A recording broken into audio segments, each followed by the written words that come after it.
Welcome to Nobody Told Me.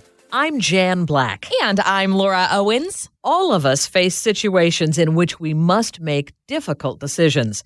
Our guest on this episode, Greg Bustin, advises leaders of some of the world's most admired companies on how to make courageous decisions. And Greg is the author of several books on leadership, the latest of which is called How Leaders Decide, a timeless guide to making tough choices. Greg, thanks so much for joining us. As we told you before, we just love the book. Well, thank you very much, Jan and Laura. I'm excited to be on the show with you. To start out, can you tell us what inspired How Leaders Decide and how it's different from so many other books that are written about leadership? Well, it was inspired by my wife. Actually, I didn't think I would write it, and she wondered if some of the regular blogs that I did could be repackaged. And my agent didn't really like that idea, but what she did like were some of the backstories in the blogs that I had done. And interestingly, the greatest response that I typically get from the executives around the world that read my blogs seem to always resonate most powerfully with these historical examples. So I think the thing that's how it was inspired. What makes it different is that this is really these are bite-sized chunks. These are short chapters that are designed to be read in about 10 minutes. One per week. If you want the deeper dive into these stories, I've got a bibliography in the back. I had to read about 300 books to write this one. But what makes this different is that it's the bite-sized way in which readers can consume this book. And tell us more about your background. Well, my background is marketing. I ran a division of a national ad agency, and then I ran the Dallas office of Edelman Worldwide, and then I started my own firm many years ago. And about 15 years ago, I became more of an executive coach and speaker. The work that I do, speaking around the world, working with leaders, the consulting work that I do is generally with leadership teams around. Just as you said, making difficult decisions. Often that involves conflict resolution, whether it be with a customer or a colleague or whatever the case may be. So today, the work that I do is working exclusively with leaders in all different industries and in all sizes of companies, small companies, $10 million, $100 million, all the way up to multinational companies. And everybody's making countless decisions every day throughout the day. So what is it that distinguishes a great leader from the average person? Well, a leader, yes, you're right. Everybody does make decisions. What distinguishes a great leader is that they make more good decisions when the stakes are highest. And what happens is, I mean, we've all heard that phrase, it's lonely at the top. And if you're a leader, you are going to be the man or woman who has to make the final call. And you better get it right when you do. And so what distinguishes great leaders, I mean, there's many things that distinguish great leaders. In fact, I think there are 7 behaviors that distinguish decisive leaders, and we can get into that if you like. Sure. The short answer is that great leaders make more good decisions than bad decisions. The 7 behaviors are, first of all, they believe deeply. So I think that what you'll see in these stories is that at the core of all of these stories is that the men and women knew what they stood for, and they knew what they wanted. And those two things really helped guide them in their decision making, including making very difficult decisions when the stakes were really high. So the first is believing deeply.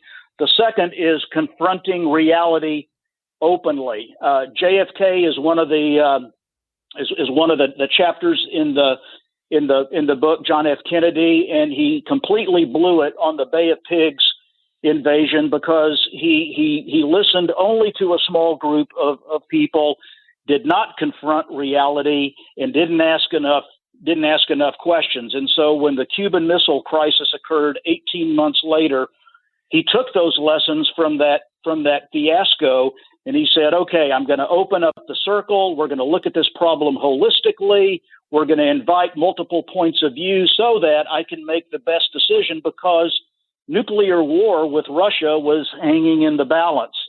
The third example is cultivating curiosity relentlessly. And a great example of that is the CEO of 3M, who, when he was just 29 years old, became the general manager, William McKnight. And he really opened up this idea that we're going to let people do what they do best. We're going to encourage curiosity. It spawned this idea in the 1940s that he was literally giving people the time to doodle intellectually in order to come up with new products. And as a result, 3M has among all the companies multinationally accounts for something like 30% of its revenues need to come from new products every 5 years. I mean, think about that. A multinational, multi-billion-dollar company coming up with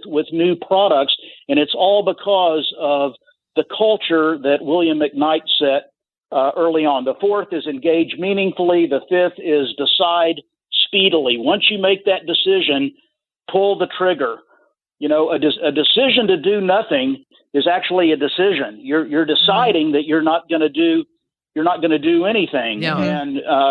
And then the seventh is adapt proactively. Look, today we would call it being disruptive. What do we need to do to shake things up, to give customers more of what they want, maybe even before they want it? So those are the behaviors that I've seen in all of these stories that these leaders possessed in some measure, all of those behaviors.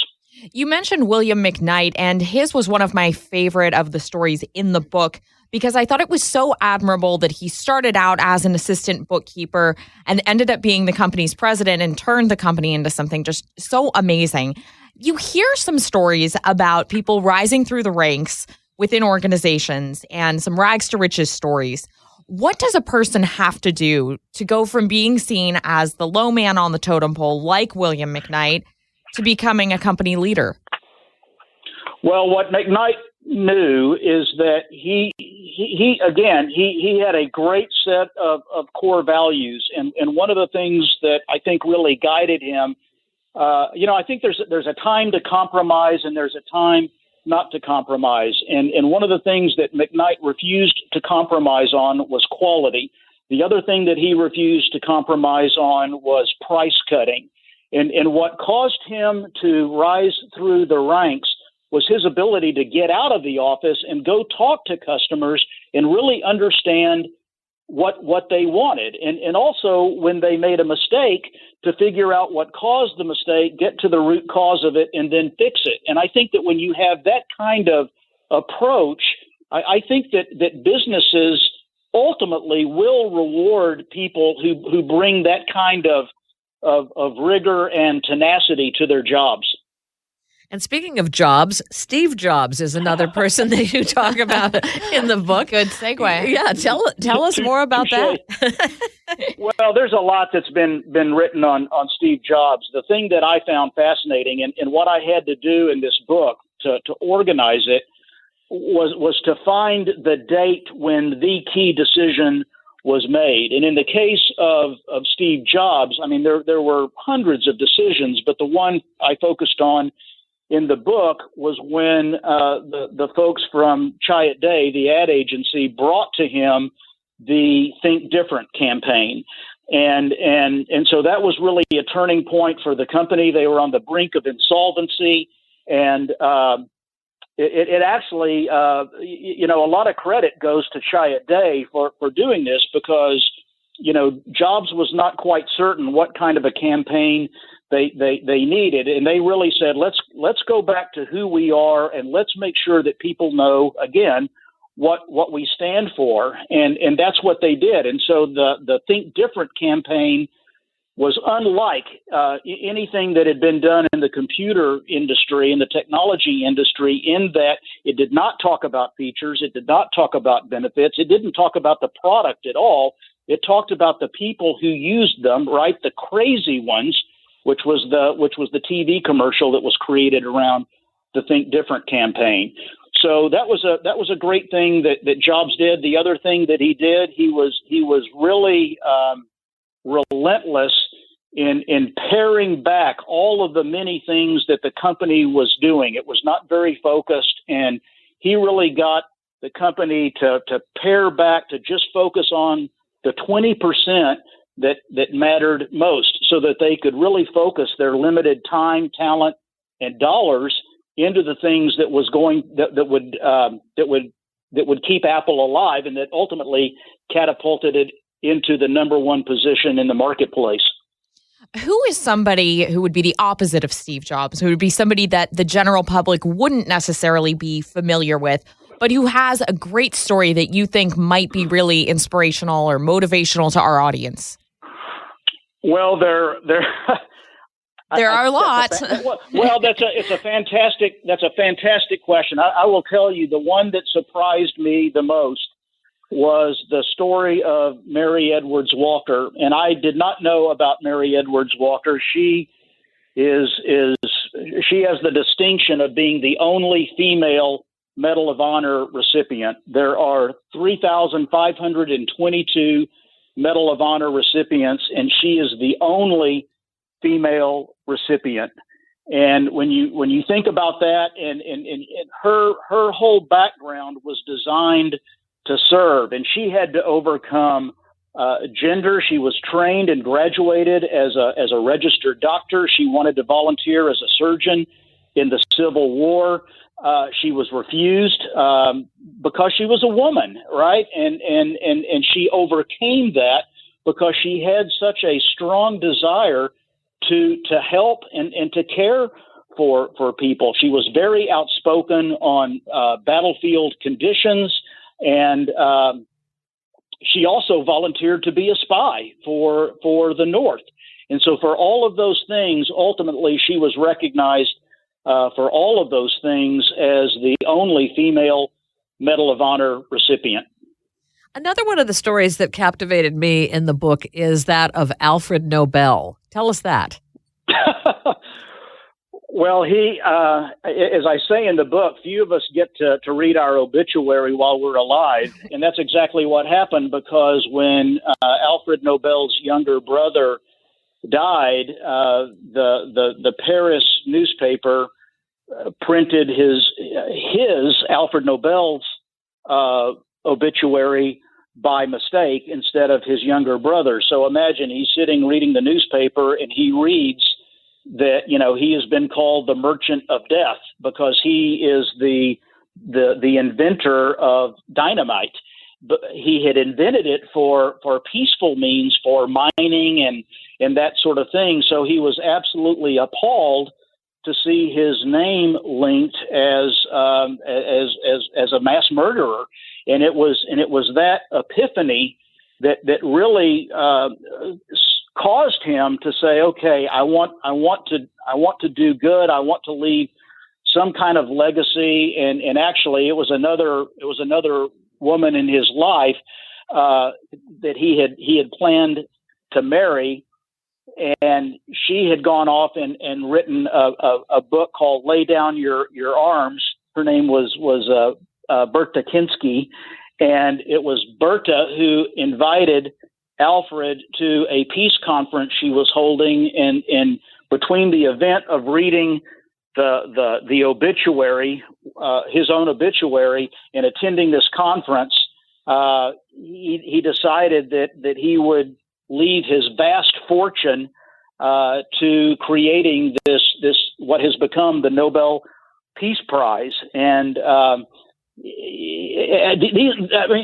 these stories are just fascinating, and all I could do in this book was just give a little bit of a sliver of it. And so what my hope is twofold in having written this book. Number one, it will interest people and say, man, I'd like to learn more about these courageous men and women. The second thing is that the work that I do with executives, they are always so busy going from one task to another. And my aim with this book is that these stories would cause people to slow down a little bit and reflect. And so that's why I have posed 3 questions in each of the chapters that would cause people to reflect on how these events in history actually are still very much alive today, and today's decision makers are facing some of the same kind of choices.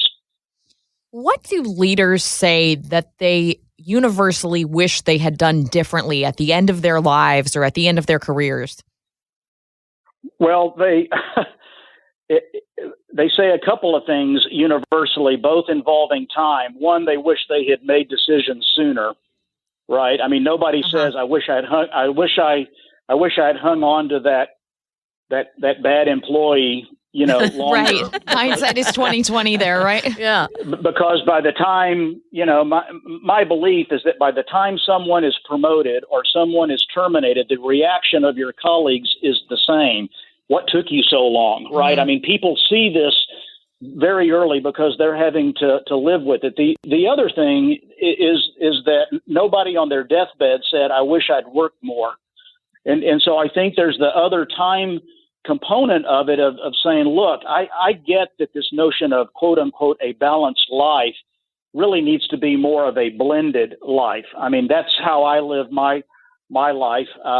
Some people think I'm a workaholic, and I'm like, yeah, but I get to take off whenever I want to, and I'm actually doing the things that I love, so it doesn't feel like work to me. But I think the if I had it to do over again, from what I hear, it's like, hey, make the decision sooner, right? So that time piece, and the other is I need to spend more time doing the things that I love, especially with my family, because life is short, kids grow up fast, and, before you know it, it's gone.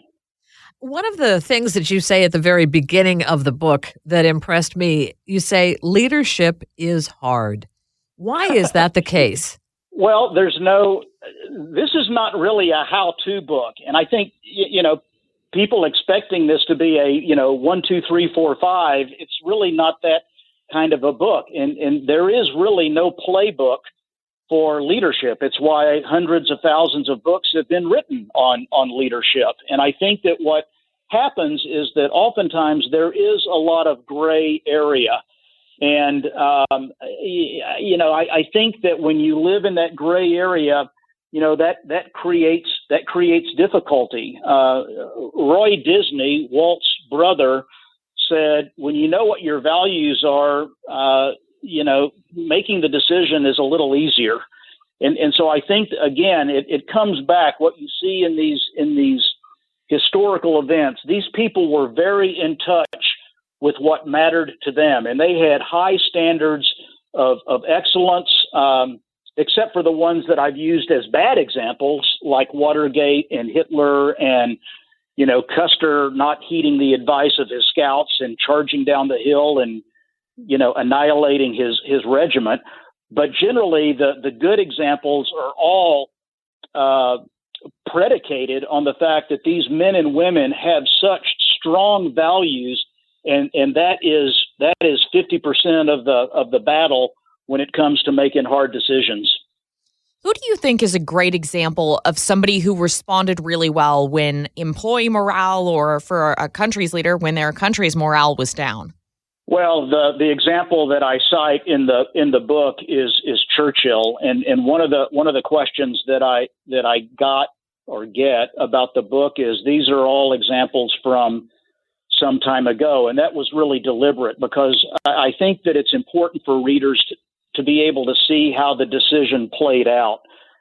Some of the decisions that are occurring today, we probably won't know for years how some of the things that are occurring today are actually going to play out. In the case of Churchill, he stood up to Hitler when no one else would. He was actually outcast by the Conservative Party, made the decision to go to the Liberal Party.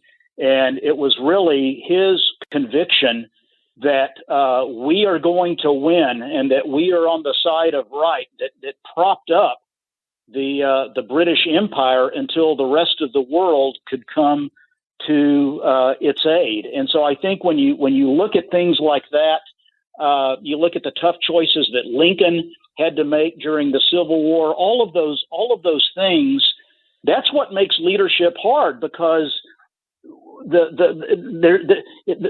decisions are rarely black and white, number one, and number two, the stakes are enormous, and all you have to do is look around today and see examples of how people are not speaking up when they should speak up, or how they're speaking up at the wrong time in the wrong way, and it's having the opposite effect of rallying people and giving people hope. Because after all, I think people want hope, and I think it's up to the leader to say, here's where we're going, and here's how we're going to get there, and I believe we can do it, and I believe that you can help us do it, and that's the job of the leader to do that. And I think that leadership is under the microscope right now, and that's why I think these stories resonate today and are as fresh today as they were when they were making headlines 50 or 100 or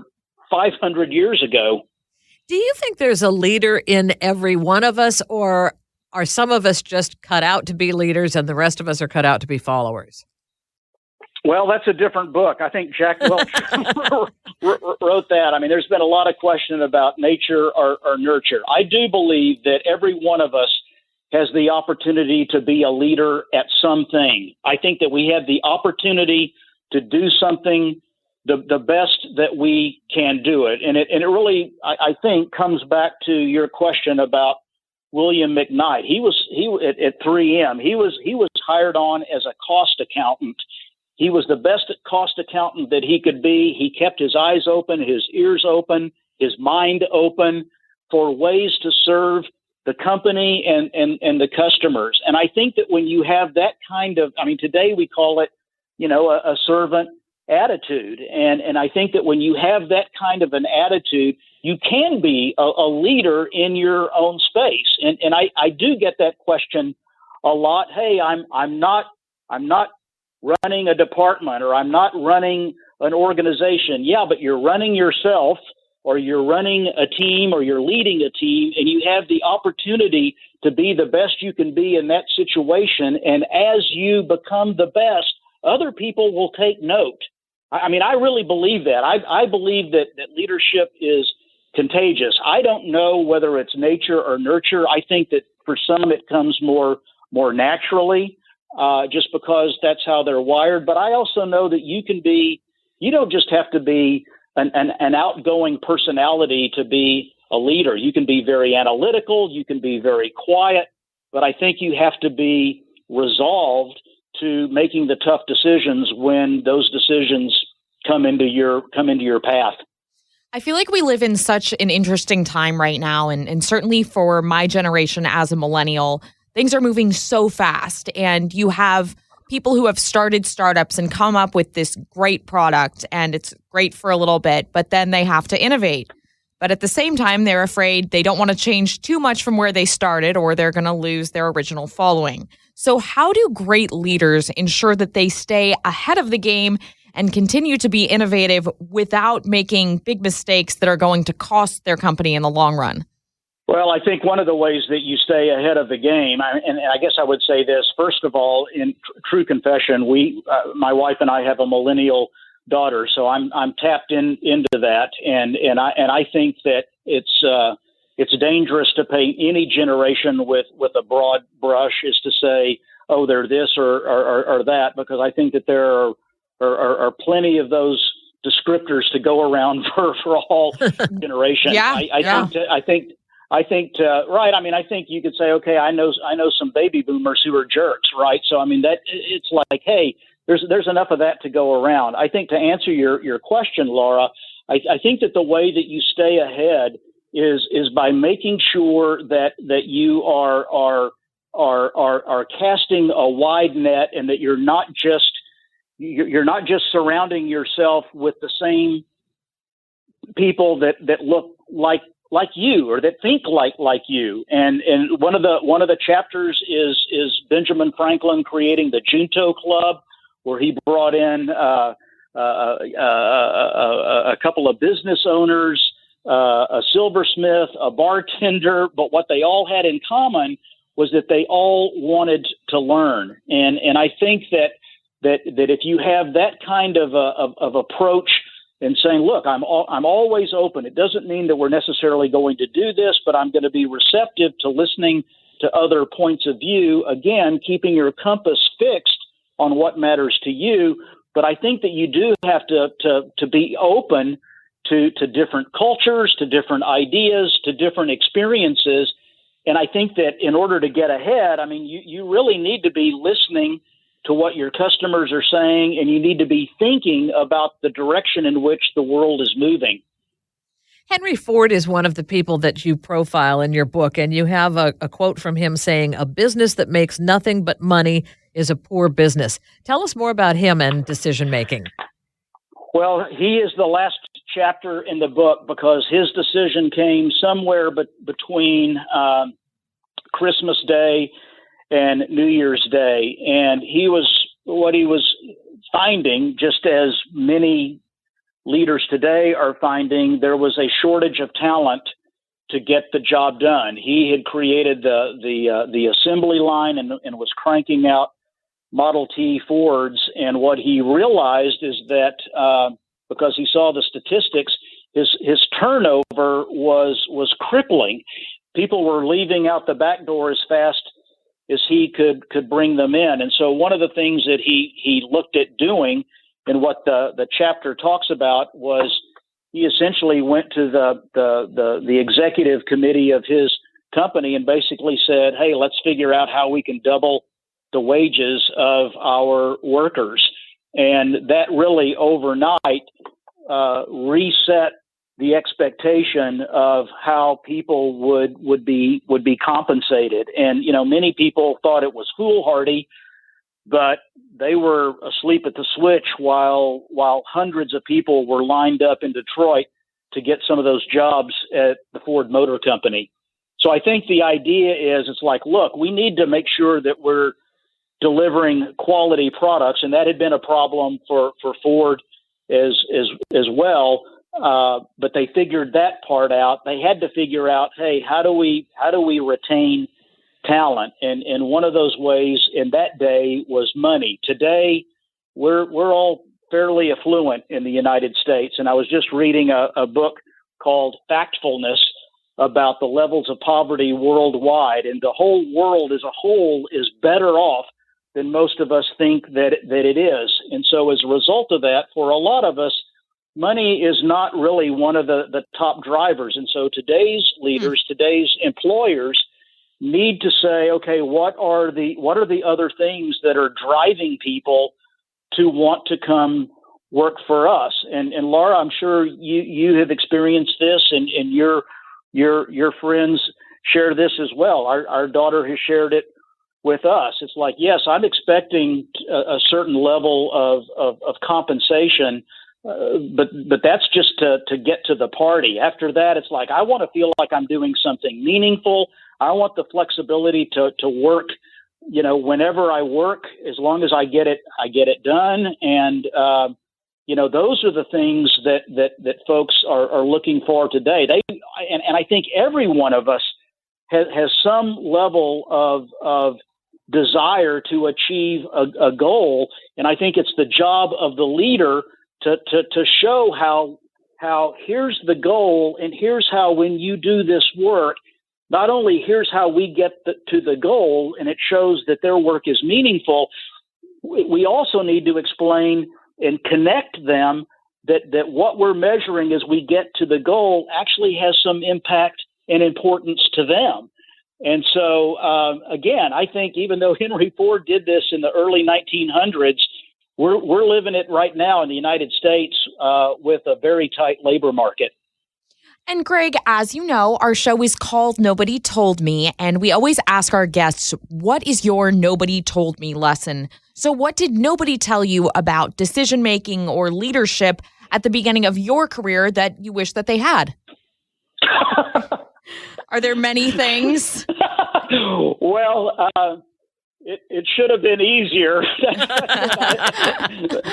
That's what I wish. I'm not afraid of hard work, and I think that most people that are successful are not afraid of hard work. I think that understanding the blend of, these are the things that you can do to be hard at work, but I think that there are a lot of other soft things that come with being successful in the marketplace today. And I think for me, one of the things that I learned late in life is really the power of vulnerability. I mean, when I was running ad agencies, it's like we would never say we don't know anything. We would never admit defeat. We would never show fear, right? Never let them see you sweat. But today, people see through that. They know that you don't have all the answers. And I think that was something that was a long time coming to me to say, you know what? It's okay to say, I don't know, or it's okay to say, I'm not sure. What do you think? You still have to make the decision as the leader, but I think that it helps people see that you're human, that you're like them, that you're approachable. And I think that is part of the softer side of being a leader that comes as a hard thing for a lot of folks. It certainly did for me. And Greg, how can people connect with you on social media and the internet? Well, my Twitter handle is @GregBustin. My website is Bustin, BUSTIN.com. And if your listeners are interested, they can go to my site and download for free 5 of the chapters that did not make it into the book. There's a chapter on Joan of Arc and April Fool's Day and Eleanor Roosevelt and Michelangelo. And that's there for the taking. And so if people want to go to my site and download that for free, and if they like what they read, they're written in similar styles of the other chapters. We just didn't have room for everything, and some of the dates didn't quite work, so we just made these chapters available for folks. Well, our thanks to our guest, Greg Bustin, whose latest book is called How Leaders Decide, A Timeless Guide to Making Tough Choices. And again, his website is www.bustin.com. I'm Laura Owens. And I'm Jan Black. And you've been listening to Nobody Told Me. Thanks so much for joining us.